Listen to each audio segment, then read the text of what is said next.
Viewers, मैं हूं वसीम अब्बास बुखारी और आप देख रहे हैं बुखारी इन्फॉर्मेशन सेल।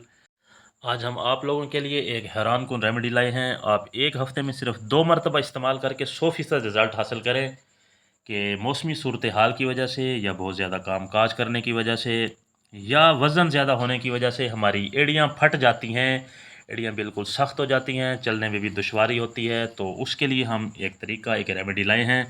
तो उसके लिए हम कोलगेट पेस्ट लेंगे जो यकीनन 100% मैल को दूर करने में मदद देती है। उसके बाद हम ग्लिसरीन लेंगे।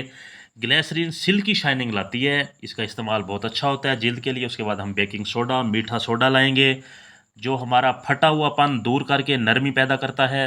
हम एक दरमियाने साइज़ का प्याज और एक लीमू लेंगे। प्याज और लीमू ऐसे समझें कि इस रेमेडी में विटामिन्स और कैल्शियम का किरदार अदा करेंगे। तो अब हम चलते हैं इसकी मिक्सिंग की तरफ। हम एक खूबसूरत सा बॉल लेंगे। तो उसके बाद हम प्याज को छील के कद्दूकश कर लेंगे या आप हाफ़ ग्राइंड भी कर सकते हैं। तो हम इसको कद्दूकश करते हैं। कद्दूकश करने के बाद हम प्याज को लेके अच्छे तरीके से दबा के इसका 2 से 3 चम्मच पानी निकाल लेंगे जो कि बहुत ही फ़ायदेमंद है।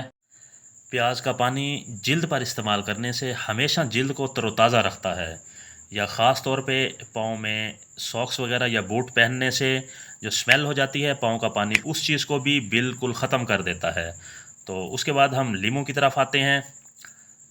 तो हम लीमू को काट के उसका 1 चम्मच पानी निकालेंगे। याद रहे लीमू को अच्छे तरीके से निचोड़ के उसके दाने वगैरह निकाल देंगे। तो निचोड़ा हुआ लीमू, उसका जो समझो छिलका है, उसको हमने ज़ाया नहीं करना, उसका बहुत किरदार है जो आपको बताएंगे। ये देखें हमने लीमू का 1 चम्मच पानी निकाल लिया है। उसके बाद हम प्याज के पानी में लीमू का पानी भी साथ ऐड कर देंगे। उसके बाद हम 1 चम्मच ग्लिसरीन ऐड करेंगे। ग्लिसरीन ऐड करने के बाद हम कोलगेट हर्बल पेस्ट की तरफ आएंगे। याद रहे ये पेस्ट कोलगेट हर्बल ही लेना है, तो ये बहुत मैल को दूर करता है। कोलगेट हर्बल पेस्ट का हम तकरीबन हाफ़ चम्मच लेंगे, यानी इतना जितना हम एक दफ़ा के लिए दांतों पे इस्तेमाल करते हैं, तो इसको ऐड करेंगे। उसके बाद हम हाफ़ चम्मच यानी 1 टीस्पून बेकिंग सोडा, मीठा सोडा लेंगे। इसको हम अच्छे तरीके इसमें डालेंगे। ये देखें अब हमने सब चीज़ों को अच्छे तरीके से मिक्सअप कर लिया है, पेस्ट कर लिया है। अब जो हमने लीमू निचोड़ा था उस लीमू को इसके अंदर डिप करके 5 से 7 मिनट एक एड़ी पर इस्तेमाल करेंगे। तो डियर व्यूअर्स, गुजारिश करता चलूँ, अगर आप हमारे चैनल पर नए हैं और हमारा चैनल अभी तक सब्सक्राइब नहीं किया तो काइंडली आप सब्सक्राइब करें। ये आप लोगों की तरफ से प्यार होता है। अल्लाह हाफिज़।